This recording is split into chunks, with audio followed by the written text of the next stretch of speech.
بسم اللہ الرحمن الرحیم ومن يعظم شعائر اللہ فإنها من تقوى القلوب سبحان ربك رب العزة عما يصفون وسلام على المرسلين والحمد لله رب العالمين اللهم صل على سيدنا محمد وعلى آل سيدنا محمد وبارك وسلم اللهم صل على سيدنا محمد وعلى آل سيدنا محمد وبارك وسلم اللهم صل على سيدنا محمد وعلى آل سيدنا محمد وبارك وسلم.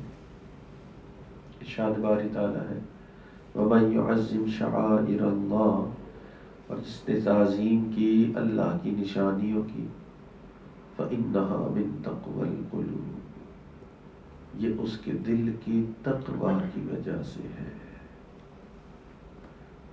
پتہ چلا کہ انسان کے اندر جتنی ادب زیادہ اتنا تقوی زیادہ. جہاں ادب ہوگا وہاں تقوی ہوگا، اور جہاں ادب نہیں وہاں تقوی نہیں. اسی لیے دین اسلام میں ادب کو ایک بہت زیادہ اہمیت حاصل ہے. نبی علیہ الصلوۃ والسلام نے ارشاد فرمایا الدین کلہ ادب، دین تو سراسر ادب ہے. تو ادب ہے تو دین ہے. اس لیے انسان جب گناہ کرتا ہے تو وہ دین سے خارج نہیں ہو جاتا، گناہگار مسلمان ہی رہتا ہے. مگر بے ادبی ایسی چیز ہے کہ کئی مرتبہ انسان دین سے ہی خارج ہو جاتا ہے. نبی علیہ الصلوۃ والسلام نے ارشاد فرمایا کہ جس نے ہمارے بڑوں کا ادب نہیں کیا اور جس نے ہمارے چھوٹوں پہ شفقت نہیں کی وہ ہم میں سے ہی نہیں ہے. اللہ اکبر. تو گناہ انسان کو گناہگار بناتی ہے، مگر یہ جو بے ادبی ہے یہ انسان کو کئی مرتبہ، گستاخی جو ہے وہ انسان کو کئی مرتبہ دین اسلام سے ہی خارج کروا دیتی ہے. اسی لیے ادب کے اوپر اکابرین نے خوب وزن دیا. نبی علیہ الصلوۃ والسلام نے ارشاد فرمایا کہ جو بہترین چیز والدین اپنی اولاد کو دے سکتے ہیں وہ حسن ادب کی تعلیم ہے. یعنی والدین اپنی اولاد کو جو بھی چیزیں دیتی ہے، جو بھی گفٹس لا کے دیتی ہے، جو بھی بھلائیاں ان کے ساتھ کر رہی ہے، جو والدین کرتے ہیں ان میں سب سے بہترین بھلائی یہ ہے کہ بچوں کو حسن ادب سکھایا جائے. حضرت عبد الرحمن قاسم رحمت اللہ علیہ امام مالک رحمت اللہ علیہ کی صحبت میں آئے. 20 سال امام مالک رحمت اللہ علیہ کی صحبت میں گزارے. 20 سال بعد جب اپنے شہر واپس گئے تو لوگوں نے کہا کہ 20 سال جو امام مالک کی صحبت میں آپ نے وقت گزارا تو بڑا علم حاصل کیا ہوگا، بڑی کتابیں پڑھ لی ہوگی ان سے. فرمایا نہیں، پہلے 18 سال حضرت نے مجھے صرف ادب سکھایا کہ یہ زیادہ ضروری چیز. آخری 2 سال کچھ کتابیں پڑھا دی. تو دین اسلام میں ادب کا بڑا مقام ہے. جو با ادب ہے وہی متقی ہے، وہی اللہ کے قریب ہے. اور جو ادب سے دور ہے وہ تقوی سے بھی دور ہے، وہ اللہ سے بھی دور ہے. اسی لیے مشائخ نے ادب کے حوالے سے 4 بہت اہم نکات بیان کیے ہیں. 4 چیزیں ادب میں ضروری، اور پہلی چیز جو مشائخ نے بیان کی وہ یہ کہ ادب یہ ہے کہ انسان اپنے بڑوں کی بات اچھی طرح سے سنے۔ یہ جو بڑے ہیں ان سے مراد والدین بھی ہیں، والدین کو بھی ادب ضروری، کہ قرآن پاک میں اللہ تعالیٰ نے فرما دیا وَلَا تَقُلْ لَهُمَا اُفٍّ، ان کے سامنے تو اف تک کہنے کی اجازت نہیں، بہت ہی نرمی والی گفتگو کرنے کا حکم۔ اسی طرح بوڑھا جو مسلمان ہوتا ہے جس نے اسلام میں اپنے بال سفید کر دیے، حدیث پاک میں آتا ہے جس نے کسی بوڑھے مسلمان کی عزت کی گویا کہ اس نے اللہ رب العزت کی عزت کی ہے۔ اسی طرح استاد بھی وہ بڑے ہیں کہ جن کی عزت ضروری، کئی مرتبہ استاد کی عمر کم ہوتی ہے مگر استاد ہونے کی وجہ سے اس کا رتبہ بڑھ جاتا ہے۔ نبی علیہ الصلوۃ والسلام نے حکمن فرمایا تواضعوا لمن تعلمون به، کہ تم اس کے سامنے جھک کے رہو، ادب کے ساتھ رہو جس سے تم دین، جس سے تم علم حاصل کرتے ہو۔ اسی طرح حافظ قرآن کا ادب ضروری، علماء اور مشائخ کا ادب ضروری ہے۔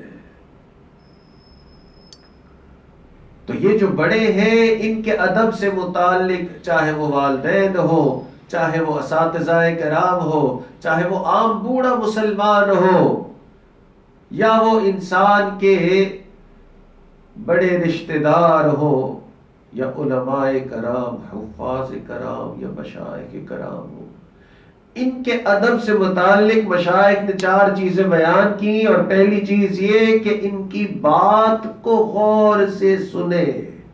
یہ بھی ادب میں ہے۔ یہ جو سنی انسنی کر دیتے ہیں نا، کہ بات کو توجہ سے نہیں سنتے، کہ یہ تو بوڑھے ہیں اور بوڑھے بس بولتے رہتے ہیں تو توجہ سے بات نہیں سنی، یہ بے ادبی ہے۔ کئی مرتبہ بڑوں کی بات پہلے بھی وہ کہہ چکے ہوتے ہیں تو اس کی وجہ سے علم میں اتنا اضافہ نہیں ہو رہا ہوتا، مگر علم میں اضافہ تو نہیں، اس کے باوجود بھی اگر توجہ سے ان کی بات سن لی جائے گی تو علم شاید نہ بڑھے، مگر اس ادب کی وجہ سے آپ کا تقوی بڑھ جائے گا، اللہ کا قرب بڑھ جائے گا۔ تو ادب کا پہلا اصول یہ ہے کہ بڑوں کی بات کو غور سے سنا جائے، چاہے وہ بات 1000 مرتبہ ہی کیوں نہ سن لی ہو، آپ کا وقت ضائع نہیں ہوگا بڑوں کی بات غور سے سننے میں، کہ جتنا غور سے ان کی بات سنی جائے گی اتنا آپ کا تقوی اور ادب بڑھتا جائے گا۔ امام شافعی رحمۃ اللہ علیہ سفر کر کے مدینہ منورہ پہنچے، بہت لمبا سفر کیا، اور ذہن میں یہ تھا کہ وہاں ایک بہت بڑے عالم ہے امام مالک، ان سے سیکھوں گا۔ تو امام مالک کی ملاقات کے لیے، ان سے دین سیکھنے کے لیے، ان کا علم سیکھنے کے لیے سفر کر کے مدینہ منورہ پہنچے، اور پہلے سے پوچھ رکھا تھا تو کسی نے کہا کہ جی لمبے قد کے ہیں اور منبر رسول سے بیٹھ کے حدیث پڑھتے ہیں۔ تو جب مسجد نبوی میں داخل ہوئے تو انہوں نے دیکھا کہ ایک قداور شخص ہیں، بزرگ لگتے ہیں، اور وہ منبر رسول پہ تشریف فرما ہوئے، اور بیٹھ کے انہوں نے قال قال رسول اللہ صلی اللہ علیہ وسلم حدیث پاک بیان کرنا شروع کی۔ طلباء جو تھے اس وقت املا کر رہے تھے، حدیث لکھ رہے تھے۔ جب دیکھا کہ اتنے سارے لوگ بیٹھ کے سارے حدیث لکھ رہے ہیں، اور یہ کیونکہ مسافر تھے، ابھی ابھی پہنچے تھے، تو ان کے پاس نہ کاغذ تھا نہ قلم تھا، تو امام شافعی رحمۃ اللہ علیہ نے بس ایسے ہی اپنے ہاتھ کو اس طرح سے فرضی کاغذ بنایا اور اپنی انگلی کو قلم بنایا، اور آپ بھی لکھنے کی سٹائل میں بیٹھ گئے۔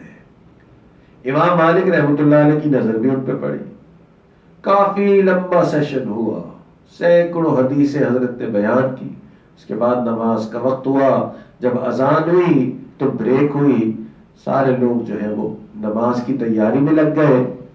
جب لوگ نماز کی تیاری میں لگے تو امام مالک رحمت اللہ علیہ نے بلایا امام شافعی کو کہ نوجوان آپ یہاں بیٹھے تھے، سارے لکھ رہے تھے اور آپ لکھ نہیں رہے تھے، ویسے ہی ہاتھ کے اوپر اپنی انگلی سے اس طرح لکھنے کا سٹائل بنا رہے تھے، تو یہ تو ادب کے خلاف ہے. امام شافعی رحمۃ اللہ علیہ نے عرض کی کہ حضرت آپ جو حدیث بیان کر رہے تھے میں اتنے غور سے سن رہا تھا، میں مسافر ہوں، میرے پاس کاغذ قلم نہیں تھا، مگر میں اتنے غور سے سن رہا تھا گویا کہ میں اپنے دل پہ لکھ رہا تھا. تو امام مالک رحمۃ اللہ علیہ نے فرمایا کہ اچھا اگر ایسا ہی ہے تو اس ابھی جو سیشن مکمل ہوا اس میں ہو سکتا ہے 200-250 حدیثیں بیان کی گئی ہوں، ان میں سے اگر تمہیں آدھی بھی اگر یاد ہے نا تو میں کہوں گا تم نے غور سے سنا ہے.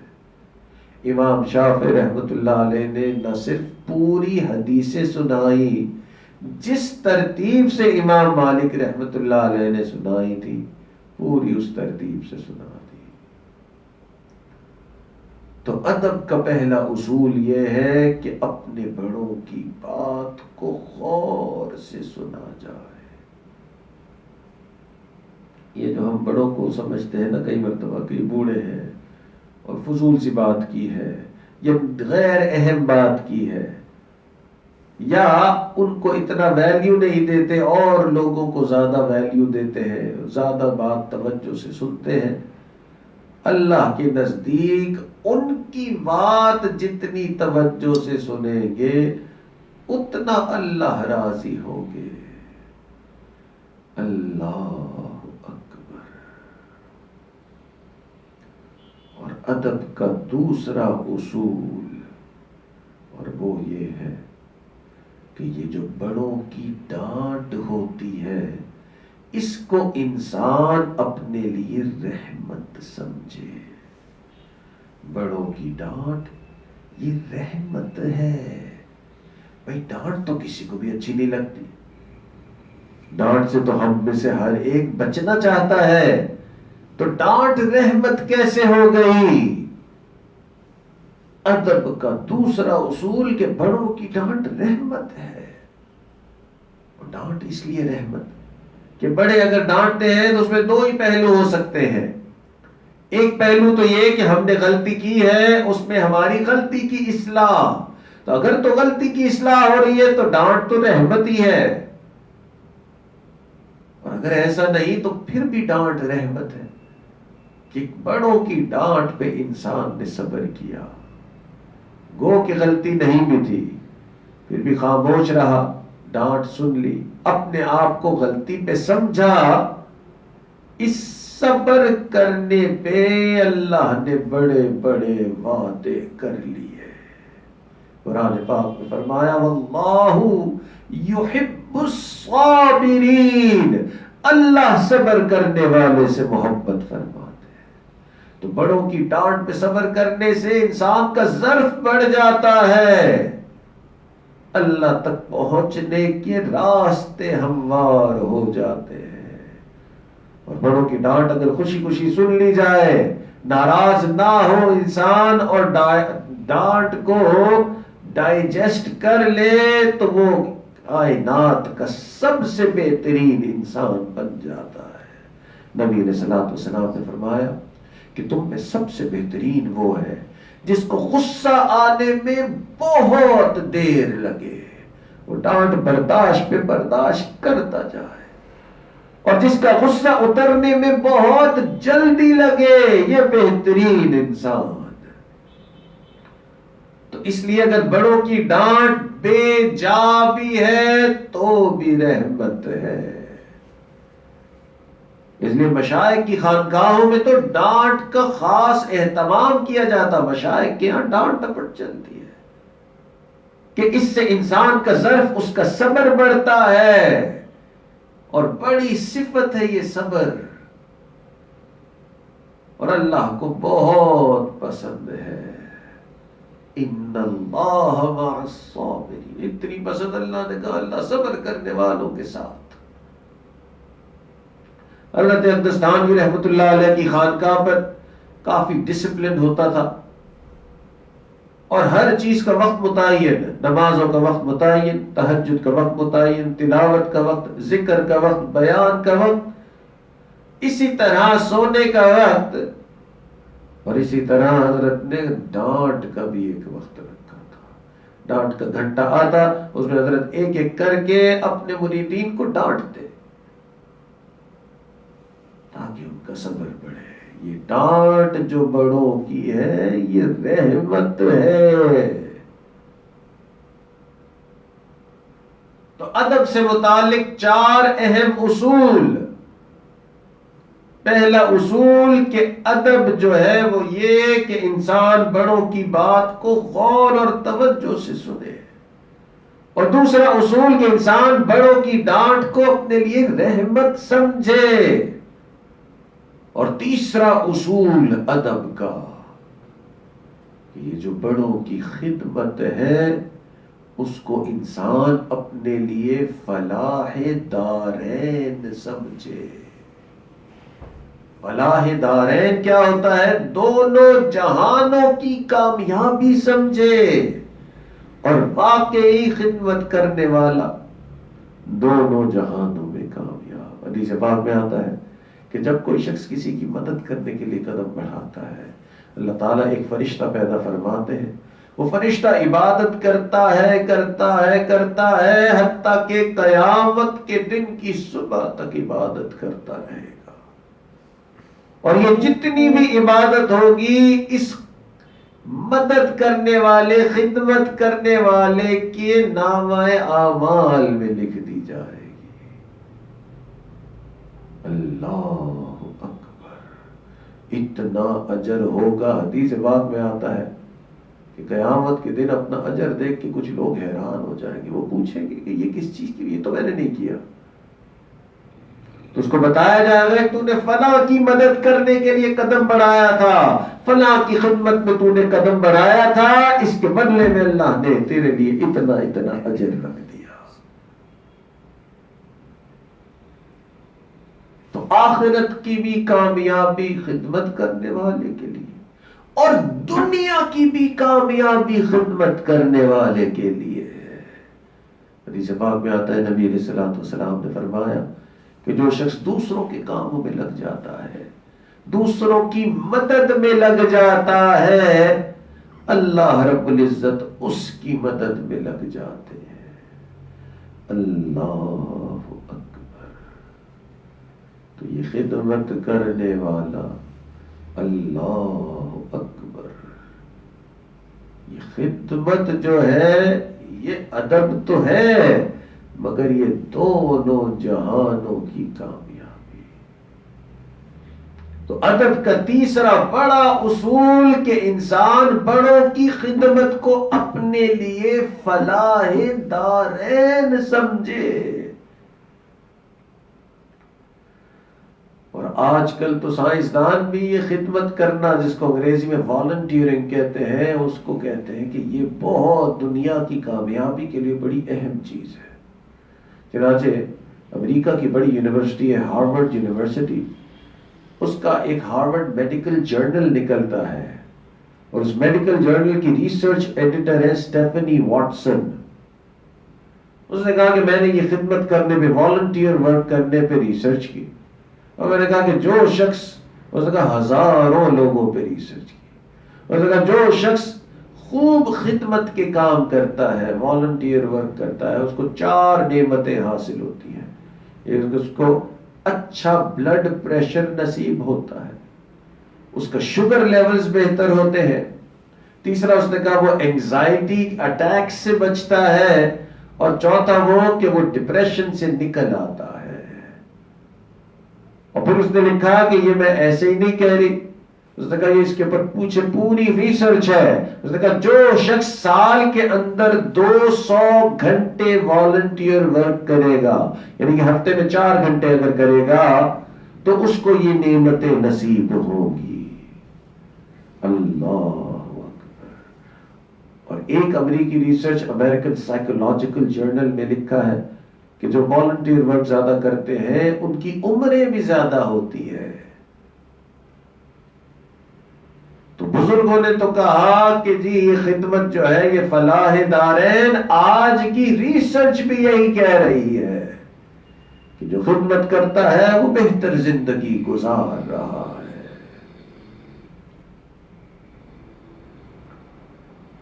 نبی علیہ الصلوۃ والسلام سے محبت کرنے والا ایک عاشق اویس قرنی بہت اللہ کے نبی سے محبت رکھتے تھے، یمن میں رہتے تھے. بوڑھی ماں تھی، ایک یہ بیٹا تھا، ایک ہی خدمت کرنے والا. ماں سے اس نے گزارش کی کہ میں اللہ کے نبی کی زیارت کرنا چاہتا ہوں، تو مجھے اجازت دے دے تو میں ان کی زیارت کر کے آ جاؤں. ماں نے کہا چلے جا، تو اللہ کے نبی کی زیارت کر کے آ جا، مگر زیادہ وقت نہ لگانا، میں اکیلی ہوں اور میں بوڑھی ہوں، تیرے سوا میرا کوئی ہے نہیں. تو ماں کی اجازت لے کے مدینہ منورہ پہنچے یمن سے. جب پہنچے تو نبی علیہ الصلوۃ والسلام جہاد کے لیے تشریف لے گئے تھے. اب بوڑھی ماں پیچھے تھی، زیادہ انتظار کر نہیں سکتے تھے. واپس آ گئے، ملاقات نہ ہو پائی. نبی علیہ الصلوۃ والسلام کو جب واپس آ کے خبر ملی کہ یوں نوجوان آیا تھا جو ماں کی خدمت کی وجہ سے واپس لوٹ گیا، آپ نے اپنے صحابہ کرام کو جمع کیا اور آپ نے فرمایا کہ دیکھو یمن کے اندر ایک علاقہ قرن ہے، وہاں پہ اویس نامی ایک نوجوان ہے. اس نے اپنی والدہ کی ایسی خدمت کی ہے کہ اگر اس کے ہاتھ اٹھ جائے تو اللہ اس کے ہاتھوں کو واپس نہیں لوٹاتے. میں تم سب کو مشورہ دیتا ہوں کہ اگر تمہاری زندگی میں تمہیں کبھی یہ اویس قرنی مل جائے تو اس سے اپنی مغفرت کی دعا کروا لینا کہ اللہ اس کی دعاؤں کو رد نہیں فرماتے. اللہ یہ خدمت کرنے والے کا کیا مقام. چنانچہ حضرت عمر رضی اللہ عنہ کا دور خلافت، ہر سال آپ حج پہ تشریف لے جاتے اور ہر سال اس اویس قرنی کو ڈھونڈتے کہ اللہ کے نبی نے فرمایا کہ اس کے اٹھے ہوئے ہاتھوں کو اللہ رد نہیں فرماتے. ایک سال حج پہ یہ مل گیا نوجوان، کسی نے کہا کہ جی یہ بکریاں چرا رہا ہے تو عام سا بندہ ہے، امیر المومنین آپ اس کو کیوں ڈھونڈ رہے ہیں؟ حضرت عمر نے فرمایا میرا بڑا کام ہے اس سے. حضرت علی بھی اس مجلس میں موجود تھے جب نبی علیہ السلام نے فرمایا کہ اس کی دعا رد نہیں ہوتی. تو حضرت عمر اور حضرت علی اس کو ڈھونڈتے ہوئے پہنچے، بکریاں چرا رہا تھا. اس نے دیکھا امیر المومنین آپ اور حضرت علی آپ. اس نے کہا ہاں تیرے پاس آئے ہیں، ایک فریاد لے کے آئے ہیں. اس نے کہا حضرت میں آپ کی کیا فریاد کوئی پوری کروں؟ کہا نہیں تو ہی پوری کر سکتا ہے. ہمارے محبوب نے فرمایا کہ تیرے اٹھے ہوئے ہاتھ رد نہیں ہوتے، تو ہم دونوں کے لیے مغفرت کی دعا کر دے. وہ پریشان ہو گیا. اس نے کہا میں کہاں اور آپ کہاں کہ میں مغفرت کی دعا کروں؟ حضرت عمر نے پھر فرمایا کہ ایک فریاد ہے، اس فریاد کو پورا کر دے کہ ہم دونوں کے لیے مغفرت کی دعا کر دے. چنانچہ حضرت اویس قرنی رحمت اللہ علیہ نے ہاتھ بلند کیے اور عمر رضی اللہ عنہ اور علی رضی اللہ عنہ جیسے جلیل القدر صحابہ کے لیے مغفرت کی دعا کر دی. یہ خدمت کا مقام اللہ کے یہاں کیسا ہے. تو ادب سے متعلق 4 اصول، اور پہلا اصول کہ ادب یہ ہے کہ بڑوں کی بات کو غور سے سنا جائے، اور دوسرا اصول کہ بڑوں کی ڈانٹ کو اپنے لیے رحمت سمجھا جائے، اور تیسرا اصول کہ بڑوں کی خدمت کو فلاح دارین سمجھے۔ اسی لیے بڑوں نے فرمایا کہ عبادت سے جنت ملتی ہے، خدمت سے خدا ملتا ہے۔ اللہ اکبر۔ اور ادب کا چوتھا اصول کہ اگر بڑے ناراض ہیں تو بڑوں سے معافی مانگ لی جائے، یہ نہ دیکھا جائے کہ غلطی کس کی ہے۔ جس نے صرف اس لیے بڑوں سے معافی مانگی کہ یہ بڑا ہے اور یہ ناراض ہے، اس نے اپنا اور اللہ کا تعلق مضبوط کر لیا، اس نے دنیا اور آخرت کی عزتیں کما لی۔ کہ یہ جو بڑوں کے سامنے چھوٹا بننا ہے نا کہ ٹھیک ہے بڑے ہیں، چاہے ان کی غلطی ہے نہیں ہے، اگر یہ ناراض ہے میں معافی مانگ لیتا ہوں، اس میں عاجزی ہے۔ اور نبی علیہ الصلوۃ والسلام نے فرمایا من تواضع للہ، جس نے اللہ کے لیے عاجزی اختیار کی، رفعہ اللہ، اللہ اس کو بلندیاں عطا فرماتے ہیں۔ تو ادب کا چوتھا اور اہم اصول کہ اگر بڑے ناراض ہیں تو بڑوں سے معافی مانگ لی جائے، یہ نہ دیکھا جائے کہ غلطی میری ہے غلطی ان کی ہے، بس یہ دیکھا جائے کہ یہ بڑے ہیں اور میں ان سے معافی مانگ لوں۔ پھر دیکھیے کہ اللہ تعالیٰ کی کیسی رحمت چھم چھم برستی ہے۔ تو یہ چار اصول یہ اہم ترین اصول ہیں۔ اللہ تعالیٰ ہمیں بھی ادب نصیب فرمائے اور ہمیں پوری زندگی ادب کے ساتھ وقت گزارنے کی توفیق عطا فرمائے، اور اللہ تعالی ہمیں قیامت میں ادب کرنے والے لوگوں میں شامل فرمائے۔ وآخر دعوانا ان الحمد للہ رب العالمین۔ دعا سے پہلے تھوڑی دیر کے لیے سب حضرات آنکھوں کو بند کر لیں، سر کو جھکا لیں۔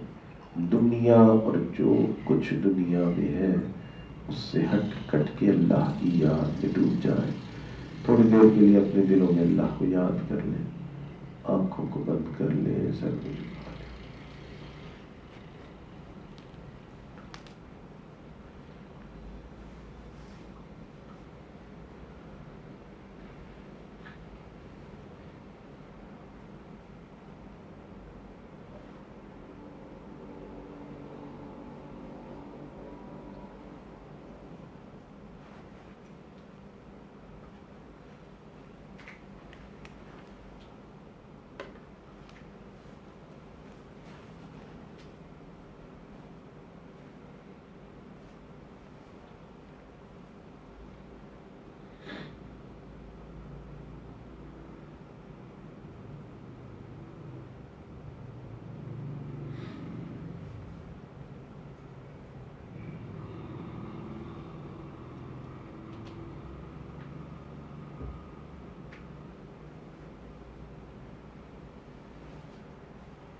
اپنے کسی عمل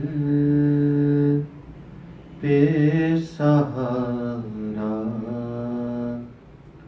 ہی نہیں ہے، اپنے کسی عمل پہ سہارا نہیں ہے، تو توبہ کیے بغیر گزارا ہی نہیں ہے، توبہ کیے بغیر گزارا ہی نہیں ہے، غافل کیا کچھ ایسا ہوس نے جہان کی، غافل کیا کچھ ایسا ہوس نے جہان کی، جو سانپ نفس کا ہے وہ مارا ہی نہیں ہے، جو سانپ نفس کا ہے وہ مارا ہی نہیں ہے، ہر زاویے سے دیکھا جہاں تک نظر گئی، ہر زاویے سے دیکھا جہاں تک نظر گئی، رحمت کا اس کی کوئی کنارہ ہی نہیں ہے، رحمت کا اس کی کوئی کنارہ ہی نہیں ہے، توبہ کیے بغیر گزارا ہی نہیں ہے، توبہ کیے بغیر گزارا ہی نہیں ہے، اپنے کسی عمل پہ سہارا ہی نہیں ہے۔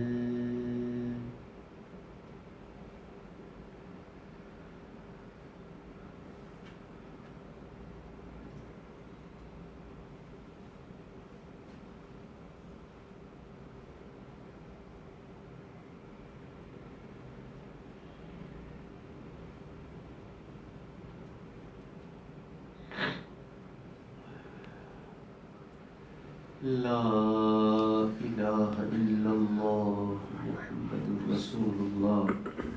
دعا کر لیجئے۔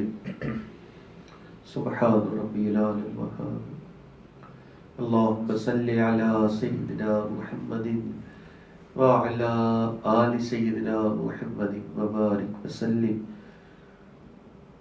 ربنا ظلمنا انفسنا وإن لم تغفر لنا وترحمنا لنکونن من الخاسرین۔ اے اللہ، ہم آپ کے عاجز مسکین بندے ہیں، اللہ ہمارے گناہوں کو معاف فرما، ہماری خطاؤں سے درگزر فرما، ہمارے عیبوں کی پردہ پوشی فرما، اللہ برے دن سے محفوظ فرما، اللہ بری رات سے محفوظ فرما، میرے مالک برے کاموں سے محفوظ فرما، اے اللہ ہمیں برے انجام سے محفوظ فرما، اللہ ہدایت ملنے کے بعد گمراہی سے محفوظ فرما، سیدھا رستہ ملنے کے بعد بھٹکنے سے محفوظ فرما میرے مالک، اپنا قرب حاصل ہو جانے کے بعد اپنی دوری سے محفوظ فرما نعمتیں مل جانے کے بعد نعمتوں کے چھن جانے سے محفوظ فرما عزتیں حاصل ہونے کے بعد ذلت سے محفوظ فرما میرے مالک، در در کے دھکے کھانے سے محفوظ فرما اے اللہ، علم حاصل ہو جانے کے بعد جہالت والے کاموں سے محفوظ فرما اپنی رحمت کا سایہ عطا فرما اپنی رحمت کا سایہ عطا فرما جیسا آپ ہمیں دیکھنا چاہتے ہیں میرے مالک، ہمیں ویسا بننے کی توفیق عطا فرما آپ کو ناراض نہیں کرنا چاہتے میرے مالک، کمزور ہے کبھی شیطان ہمیں غلط راستے پہ ڈال دیتا ہے اللہ، کبھی ہمارا نفس ہمیں نافرمانی پہ اکسا لیتا ہے اے اللہ، ہمارے لیے گناہ چھوڑنا بڑا مشکل کام ہو گیا اللہ، آپ کے لیے گناہ چھڑوانا آسان ہے میرے مالک، گناہوں سے پاک زندگی نصیب فرما اللہ، گناہ کے موقعوں سے بھی ہماری حفاظت فرما غم حیات کے سائے نصیب نہ کرنا غم حیات کے سائے نصیب نہ کرنا کسی غریب کو دل کا غریب نہ کرنا میں امتحان کے قابل نہیں میرے مولا، مجھے گناہ کا موقع نصیب نہ کرنا اللہ، گناہوں سے پاک زندگی نصیب فرما اللہ، جیسا آپ ہم سے راضی ہوتے ہیں میرے مالک، ہمیں ویسا بندے کی توفیق عطا فرما اے اللہ، اس بندے پہ کوئی حسرت نہیں جو کسی اور در سے خالی ہاتھ اٹھ جائے اللہ، حسرت تو اس پر ہے جو یہاں آپ کے در پہ آیا اور یہاں سے بھی خالی ہاتھ لوٹ گیا خالی ہاتھ لوٹنے سے محفوظ فرما میرے مالک، خالی ہاتھ لوٹنے سے محفوظ فرما اٹھے ہوئے ہاتھوں کی لاج فرما اٹھے ہوئے ہاتھوں کی لاج فرما اے اللہ، کرم کے فیصلے فرما کرم کے فیصلے فرما میرے مالک، جہاں جہاں مسلمان پریشانی کے عالم میں ہے ان کی پریشانیوں کو دور فرما جو گھر کی ناچاکیوں کی وجہ سے پریشان ان کی پریشانیوں کو دور فرما جو کام کاروبار کی وجہ سے پریشان ان کی پریشانیوں کو بھی دور فرما جو اولاد کی وجہ سے پریشان ان کی پریشانیوں کو بھی دور فرما اولاد کے غموں سے محفوظ فرما اولاد کے دکھوں سے محفوظ فرما میرے مالک، جو اپنی صحت کی وجہ سے پریشان ان کی پریشانیوں کو بھی دور فرما بچہ جب پریشان ہوتا ہے ماں باپ کی طرف دوڑتا ہے بندہ جب پریشان ہوتا ہے پروردگار کی طرف لوٹتا ہے اے بے کسوں کے دستگیر، اے ٹوٹے دلوں کو تسلی دینے والے، اے خالی جھولیوں کو بھر دینے والے، اے مشکل میں پڑے ہوں کو مشکل سے نکال دینے والے میرے مالک، ہمارا آپ کے سوا کوئی نہیں اے اللہ، اٹھے ہوئے ہاتھوں کی لاج فرما اے اللہ، مشکلوں کو آسان فرما لٹکے ہوئے کاموں کا ہونا آسان فرما الجھے ہوئے کاموں کو اپنی رحمت سے سلجھا اے اللہ، ہمارے گناہوں کی نحوست کی وجہ سے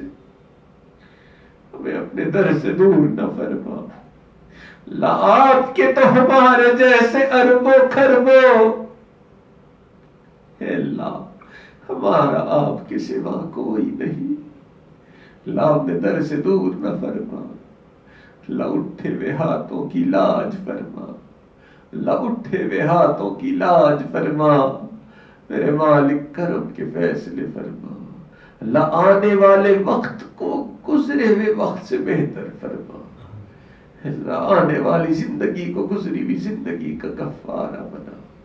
میرے مالک ہماری آج کی اس توبہ کو قبول فرما، اللہ آج کی اس توبہ کو قبول فرما، اللہ ہمارے تینوں حرم کی حفاظت فرما، اللہ ہمارے اس ملک کی حفاظت فرما، اللہ ہمارے اس شہر کی حفاظت فرما۔ میرے مالک ہمیں بار بار اپنے گھر کا دیدار نصیب فرما، اپنے پیارے محبوب کے در کی حاضری نصیب فرما۔